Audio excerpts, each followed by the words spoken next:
Algorithms are everywhere. Now, these days, it's impossible to talk about successful companies without thinking in any form that they are not using algorithms. So, this is beyond dispute. Now, if you think about the most important tech companies these days, they're all using in one format or another. Now, but the issue is that when we are using certain kinds of algorithms, there's a problem behind the lack of transparency in using especially those which are known as machine learning algorithms. We are going to talk a little bit about that. And then as a result of that, uh, ethical issues might be at stake, issues such as privacy for American speakers, or then issues of even transparency and fairness. They are the ones we have to address.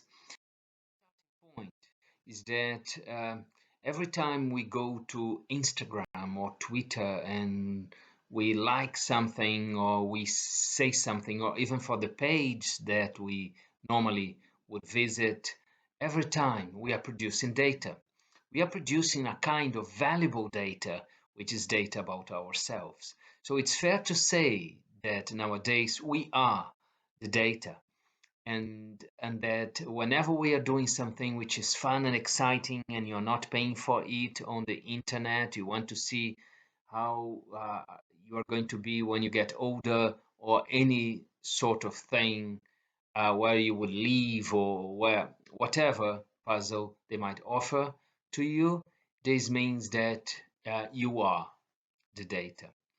So but beyond what companies do, there are ethical issues involved in algorithms that focused on job applications, for instance, or university applications, or they are being used by the legal system for criminal sentencing, or even for discriminating among payers, as the case of Ants, of Alibaba, of provision of credit, and even now for our coronavirus crisis, for allocating hospital beds. And later they can even use and implement algorithms to decide who will leave or not if there's a shortage of beds.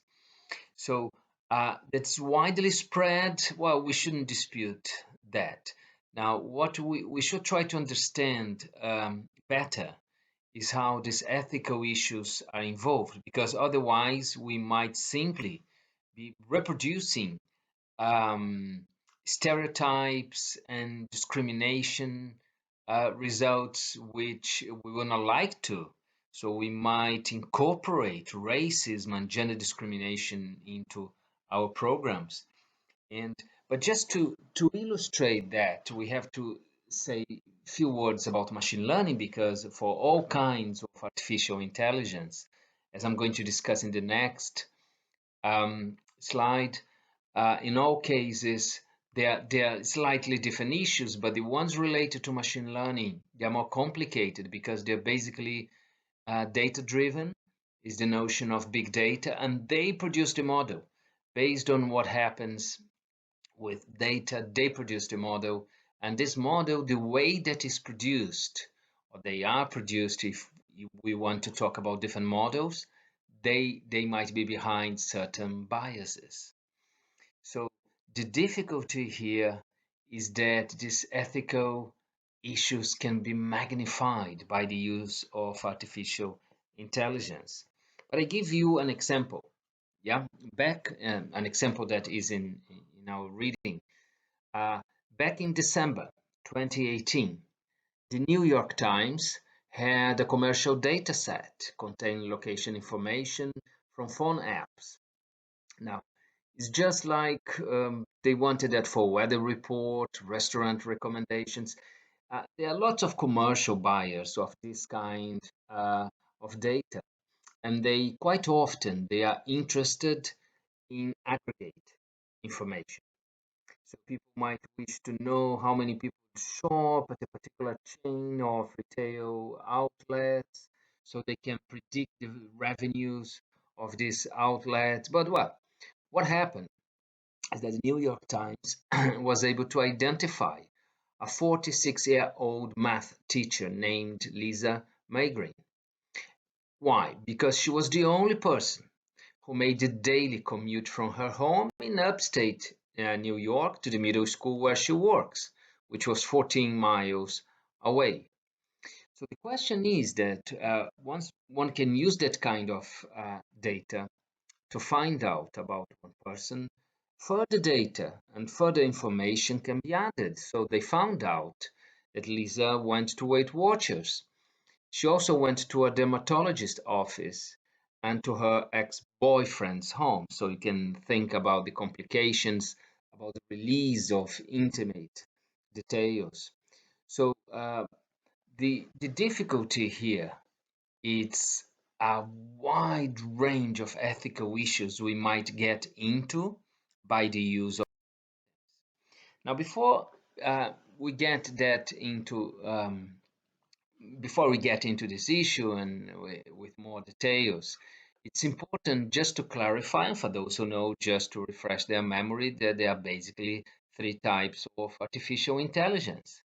We have the most basic called process automation for all those routine tasks.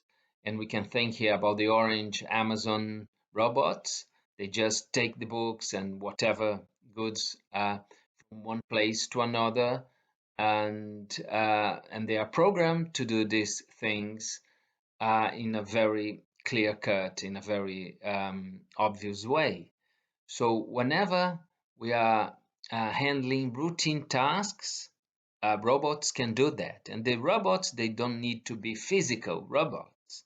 Software does that. If you call a bank and the bank says, well, if your problem is A, press 1. If your problem is B, press 2. So it's the same kind of process automation. So you can request a replacement of your ATM cards or whatever by using this kind of protocols. Now, the second one, which is the one that we focus here, is the question of machine learning. Machine learning is about using algorithms to find out patterns when we have big data. Now, this has many advantages for companies. In particular, companies are able to tailor the information. They might know what people who click certain things in Instagram or Twitter, what are the kinds of things that they are most likely to buy. And well, there's a lot on that. So, but machine learning produce models, and we don't know how these models are. They are sort of complex and not terribly transparent. So that's here where the ethical issue might be a problem. Of course, everything is magnified with cognitive engagement, because cognitive engagement, or also known as deep learning, is about machines behaving as if they were human beings, being able to react, being able to engage with people, and in such a way that we might not even be able to identify that they're human beings. Just imagine that now a machine would be in my place, and you think, well, the machine might have my voice, might make the same kind of mistakes that I make. So when you go, say, oh yeah, Flavio is, but actually could be a program. Yeah. So remember, yeah. Now, on its most basic format, an algorithm is a series of instructions. So it's something which is very, very simple, but are not simply instructions. Normally, we would have a sequence or a series of instructions, and we do that because we want to perform something concrete, a particular task. So can be things like sorting a list of numbers from smallest to largest, as in the example we have. But can be something like sorting job applicants or sorting the probability that people have a healthy life after surgery or after any treatment. So normally what they try to do is that they try to maximize whatever is their objective. And they do not take much into account this kind of data-driven process, social values, such as privacy and fairness.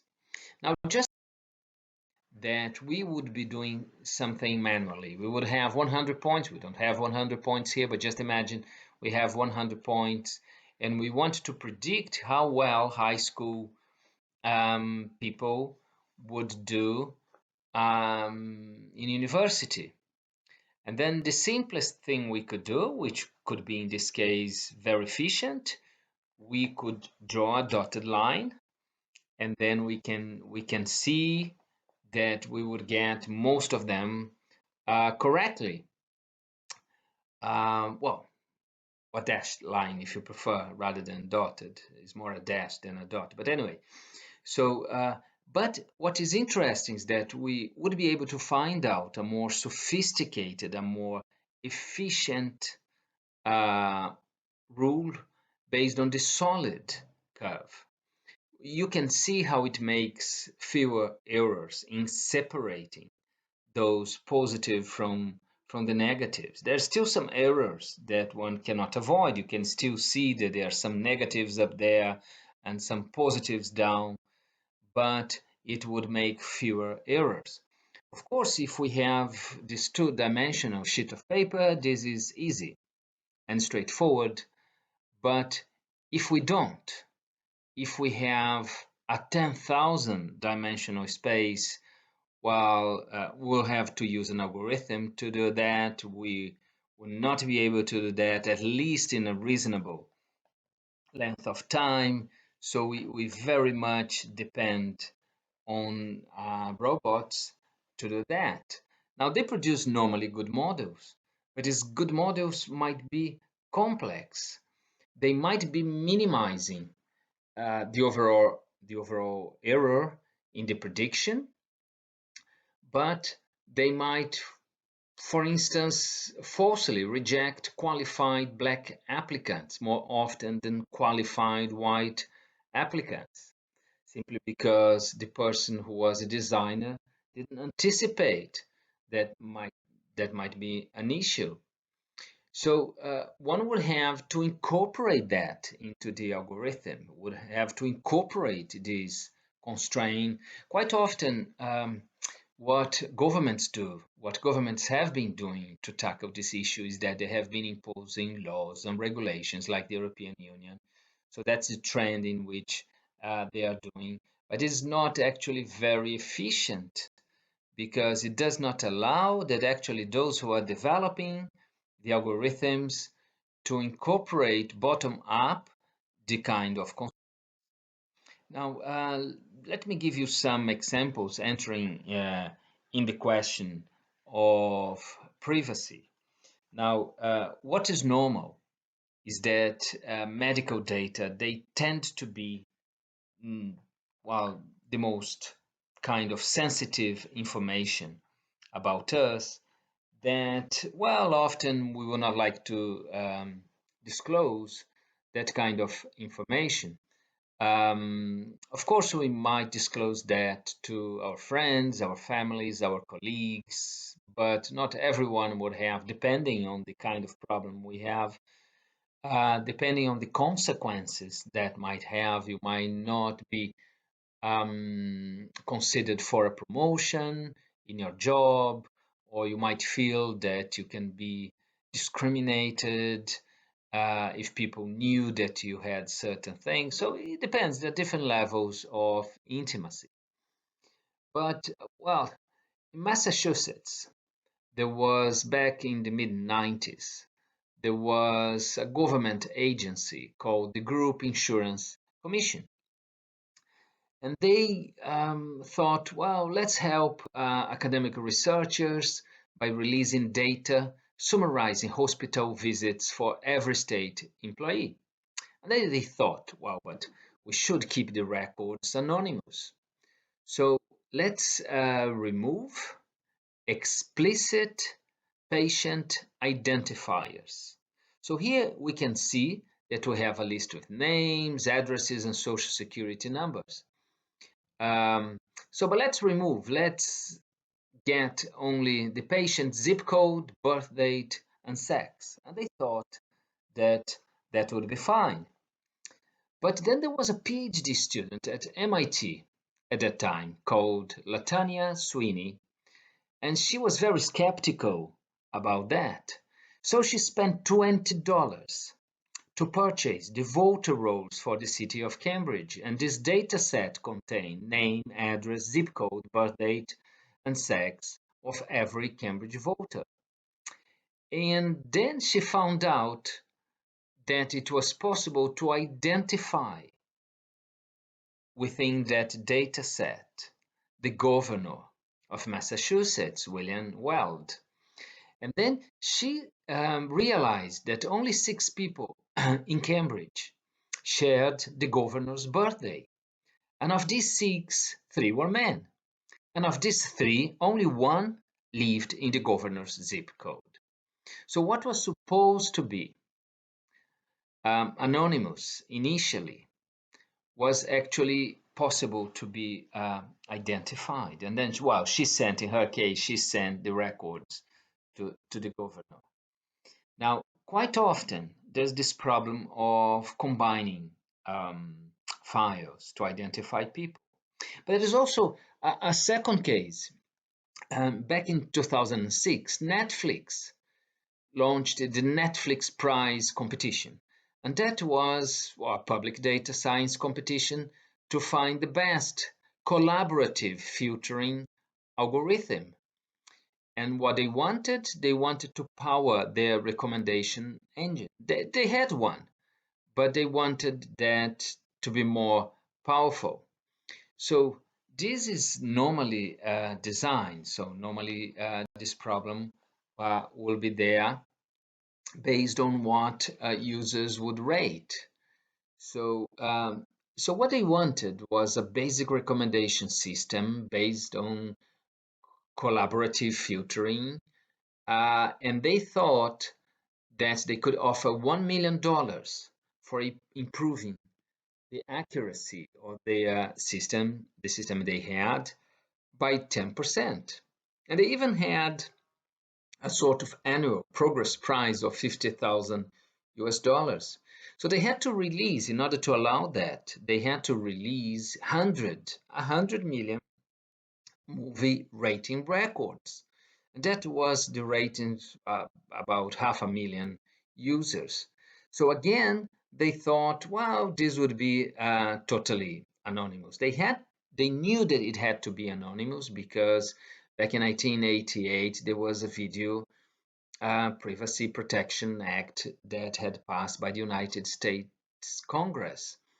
So the only thing they left was innocent numeric ID, no gender, no zip code. The only data about each user was his or her movie ratings. But again, there was another PhD student. So this PhD students with lots of time, perhaps. No, but it was someone called Arvind Narayanan, and what he did is that uh, he identified that if one would know, more or less, taking a couple of weeks, 6 movies that the person had rated, he could identify that person 99% of the time. And then he did more because he crossed that with the Internet Movie Database movie ratings, where people would post publicly under their names the kind of movies that they liked or they didn't. Now, people could say that, of course, if you publicly review your movies, what's the problem in getting this identification in Netflix. Now the problem is that you might be willing to um, to share information with people about some movies you have watched, but not about others. But by this identification, Netflix and everyone would be able to identify all movies. And this can expose sensitive information, including political preferences and sexual orientation. Now, the thing that happened was that there was a gay mother of two who was not open about her sexual orientation. So when she saw that her name was there, she sued Netflix for the lack of respect for this Protection Act. And at the end, well, Netflix settled this lawsuit for undisclosed financial terms. But the main issue that came from this case was, well, how even with very little information, people are able to uniquely identify you. Um, Now, there's another case, which is the case of Rebecca. Let's assume this name is Rebecca, and we have her records at the hospital of the University of Pennsylvania. And this, well, this is a fictional table, yeah. Um, Now the difficulty is that one might think if only one removes her name, that no one would know. Can you see Rebecca there? No one would know that she would have HIV. Now these days, HIV is not uh, discriminated as it used to be at the very beginning. But one has to consider that, well, still people might be discriminated by having HIV. Now, one possibility to overcome that would be to enter into what is called k-anonymity. So the first thing one would do is that one would divide individual characteristics into sensitive and insensitive attributes. So in this case, the diagnosis is what would be considered that is a sensitive attribute here. Then would release a set of records, provided that this data that would allow the identification of people would not appear. One possibility by bucketing or merging this kind of information and providing ranges, so that would make much harder for people to identify based on the particular age or birth date. In this case, we would have a 2K or K equal 2 or 2 anonymous, because we have been able to course ages and zip codes. Now, but this is okay in individual terms. But if one would be able to just merge this table with this characteristic with another one, which you would have the same kind of information. And if we knew, in addition, that Rebecca, well, we know she's a 56-year-old female non-smoker, and she has been a patient not simply to this Pennsylvania hospital, but also to another hospital. And both hospitals, they would release this anonymous information.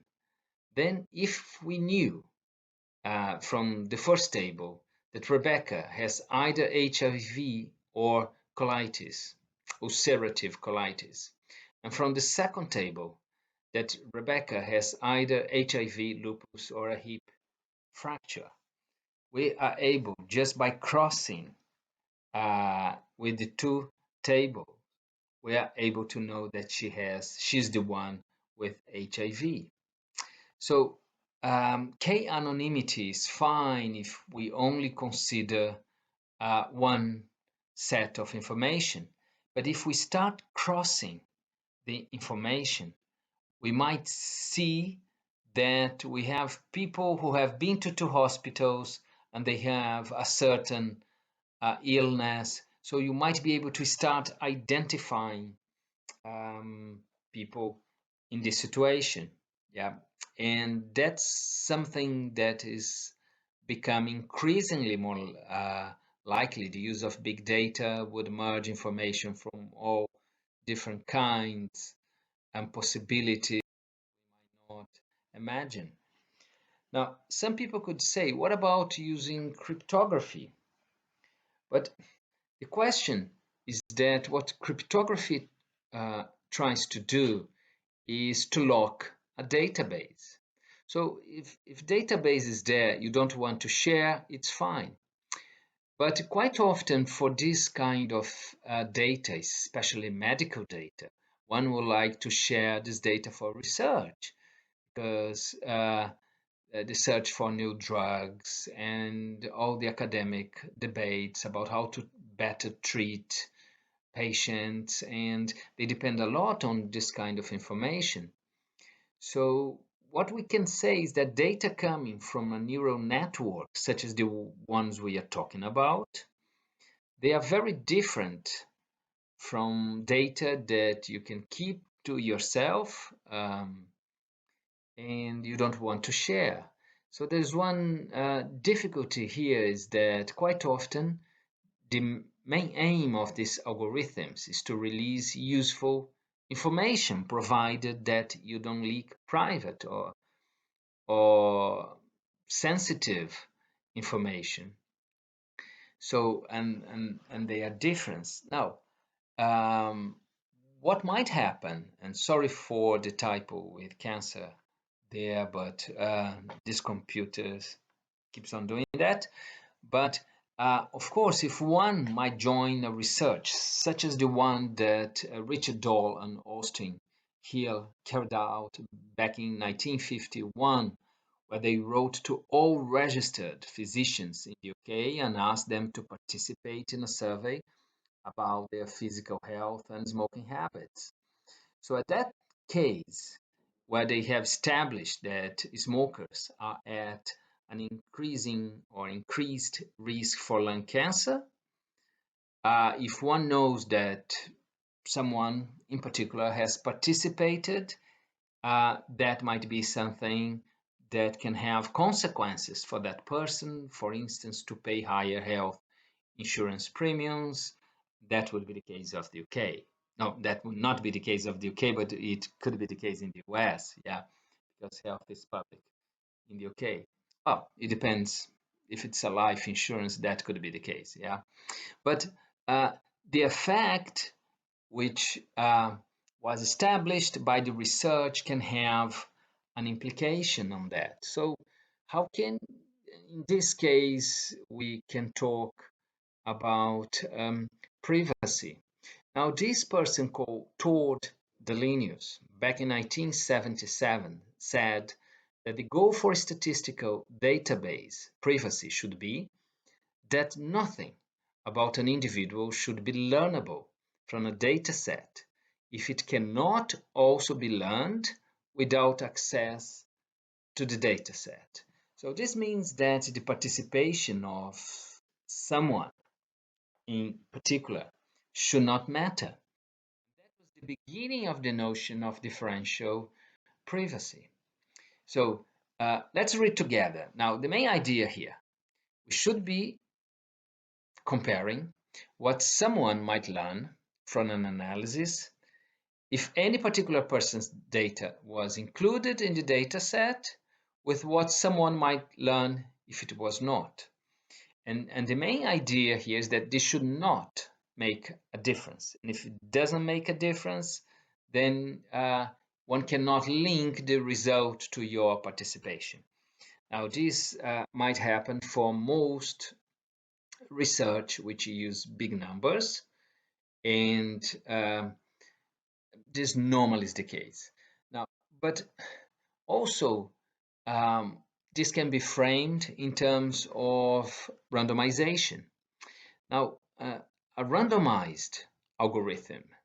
It's just an algorithm that is allowed to use randomization. And you would say, oh, what is randomization? It's just like flipping a coin. It's just like putting something which is random there, which you don't know, provided that you have A, whether it's going to be B, because it can be B or C. So this has led to concepts of differential privacy that are based on probabilities. So the next definition we see is that differential privacy requires that adding or removing the data record of one person doesn't change the probability of any outcome by much. So it's just the same concept, but just phrased in terms of probability. So that would be the notion of a differential privacy. Now, one example which I think clarifies that was this example of a Philadelphia survey with men to find out the percentage of people who have cheated on their wives. Now they thought, okay, let's call, let's ask. Now we have two problems with that. Just imagine that one day that their data could be stolen. They can be used for divorce proceedings. A law firm would be very interested in doing that. Um, and that could, well, damage their position. Or they can be embarrassed to admit to having had an affair, especially to a stranger, and they might lie, and the statistic might not be reliable. Of course, this could go for any kind of sensitive information that if you don't see the point of revealing that information to someone because somehow you fear that something bad can happen to you as a consequence of that, then you will not reveal. So how to do that? So randomization might help to devise protocols. Yeah. So let me explain this thing to you. What is this protocol? So this is just instead of asking people to answer that question directly, they can receive the following instructions. And the instructions is flip a coin and don't tell how it landed. If the coin come up heads, people were asked to tell honestly whether they have ever cheated on their wives. So you can see that the true answer A, if it's no, if they have not cheated and it gives heads, they will say no. And in situation B, that the true answer is yes, that they have cheated. So if it comes heads, one will say yes, because they did. Yeah. Now the interesting part is the second one. But if it came up tails, they were asked to provide a random answer. So they can flip the coin again and they can tell them. If it comes heads, they can tell no. And if it comes up, oh, if it comes heads, they can say yes, and if it comes tails, they can say no. So what this protocol, what this very simple protocol offers is a randomized algorithm. Now, what you could say is, well, okay, but what's the main advantage of doing that? Now, the main advantage is that if one day someone like this fictitious law firm that would steal all information would try to confront people, they would say, oh no, but that was not a yes. It was a yes because of the randomization process. It was not a true yes. I didn't, since they had not to confess how the coin would land, they can always justify. So the data, the privacy of data is protected.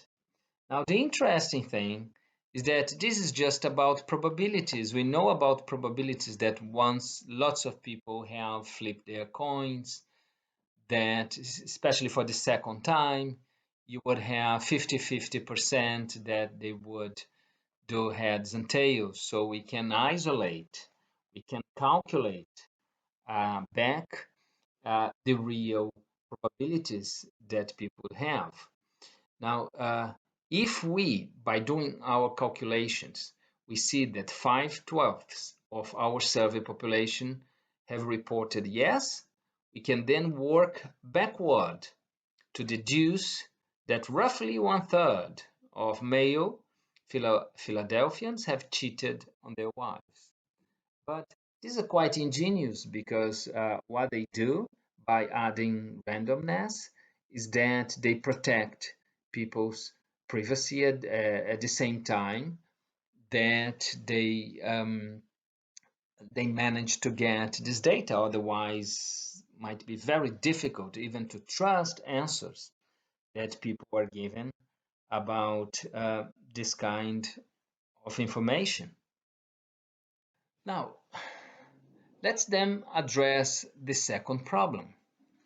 The second problem we would have, well established, is not simply the question of privacy, but is the question of fairness. Now, and it's interesting that for fairness, well, what algorithms use is is quite often in order to identify how people think and what are people's preferences, in order to see how people associate ideas, is that they use this thing called word embedding. Now, word embedding gets huge amounts of text and compute statistics about the association of words.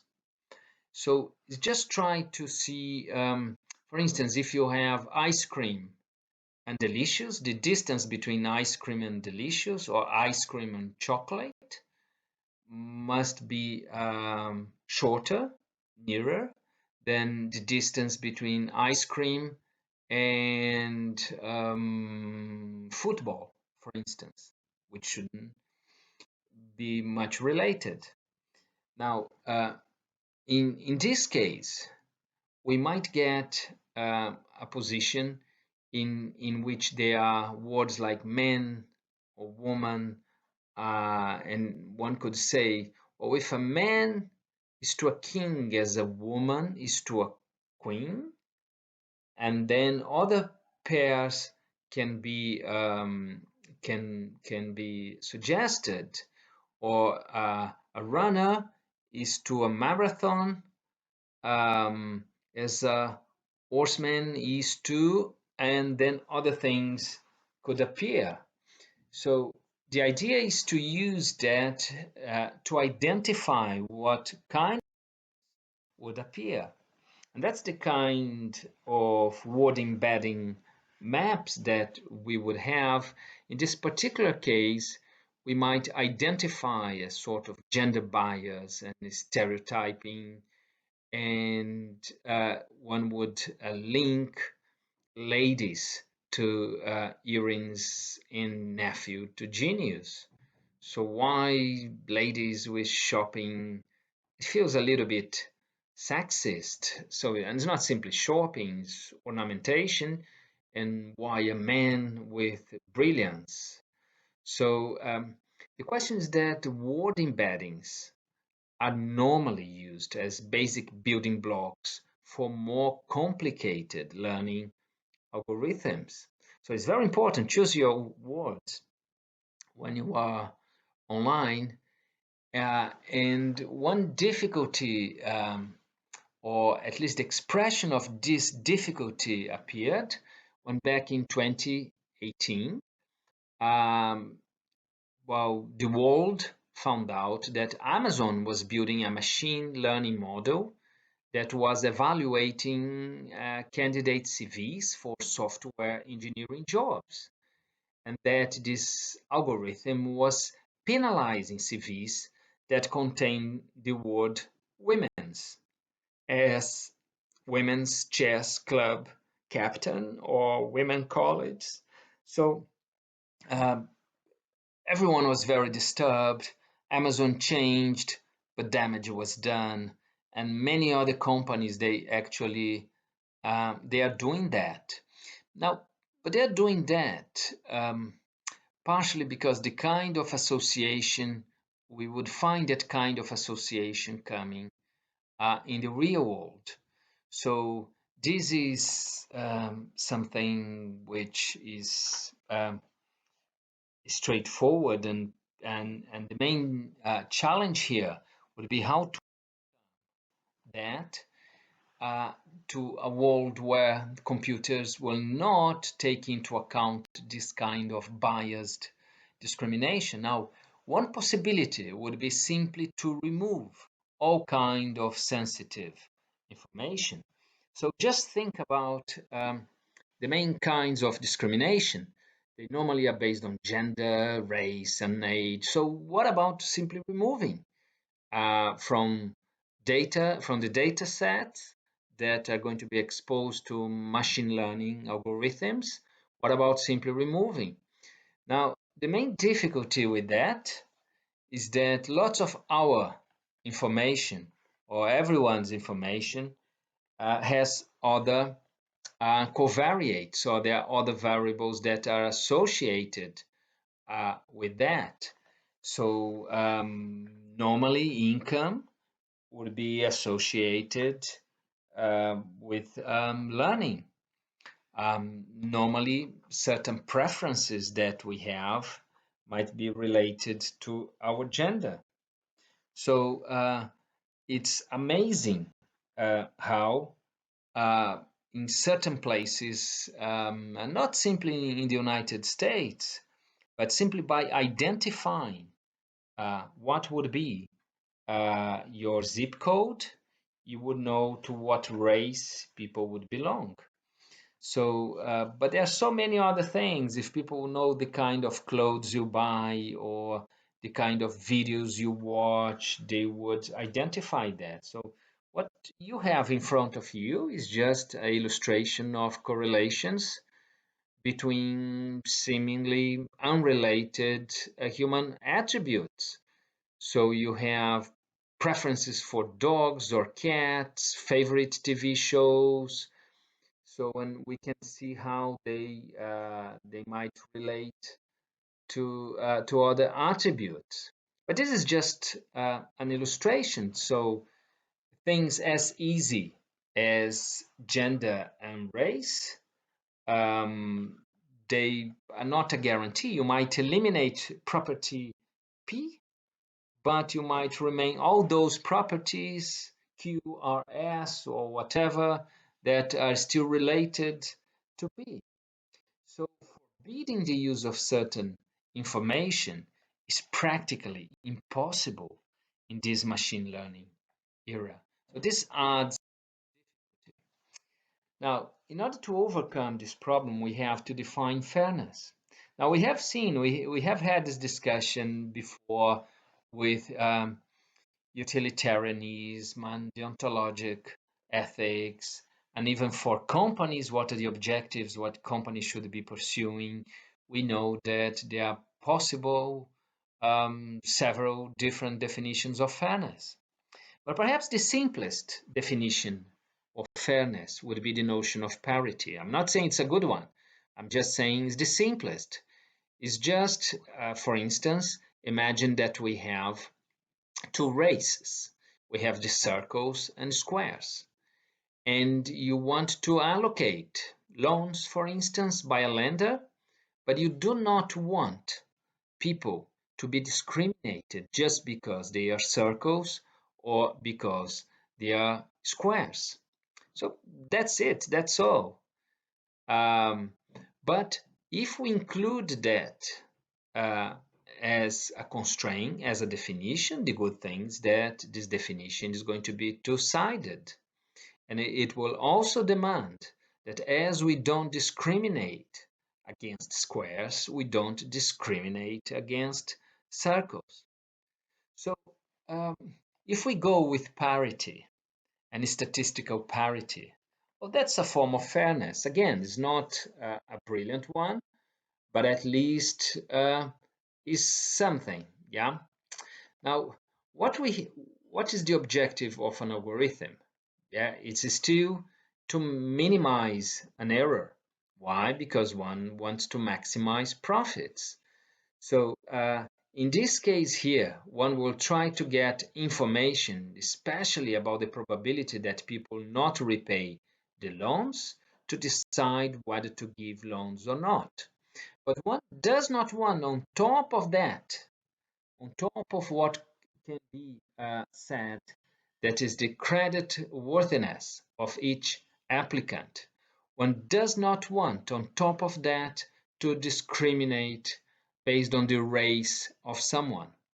So, what one can do is that one can distribute equally the probability of errors. And that's a sort of ingenious thing. So there's clearly a tension between statistical parity and what we could say that's an optimal decision making.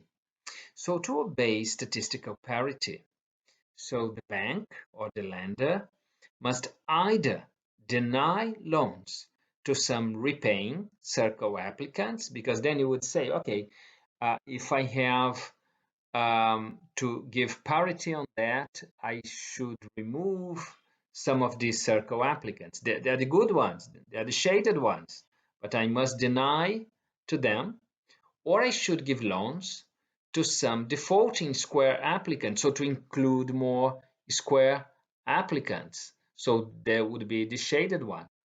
Now, one problem, so that's the problem we have in front of us. But then one way of solving that is just to make a composite of false rejections.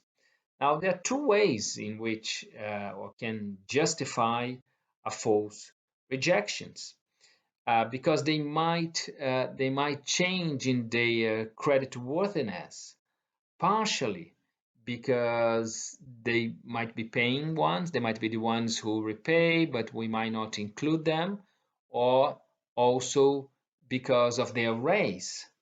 So the idea here, just using uh, this notion that one should not be penalized by that, is that one can produce an equality of false negatives. So the idea is simple. We could ask the rate of false rejections to be more or less the same for the circle and square populations. If we see the credit-worthy individuals who are denied loans as being the ones harmed, this constraint requires that a random credit-worthy circle applicant and a random credit-worthy square applicant have just the same probability of being harmed. Now, we don't have to, now I hope this is clear, but we don't have to understand fully this algorithm, but it's this idea of using an algorithm in order to take into account not simply the objectives of profit maximization, but also correcting for likely mistakes that might be made that come from discriminating. And we are using here race, but could be gender, could be any other thing.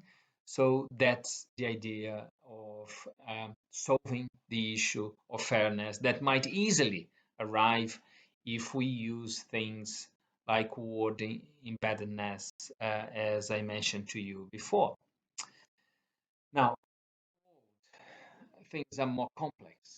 That's why I'm suggesting to you that the exercise for this week is just a piece of research. So go to the internet, trying to find out cases where algorithms, or when and where algorithms have been used um, to to maximize profits, but in which discrimination issues such as privacy and fairness have been involved. Now, you might be also in your research in a position to identify other ethical issues.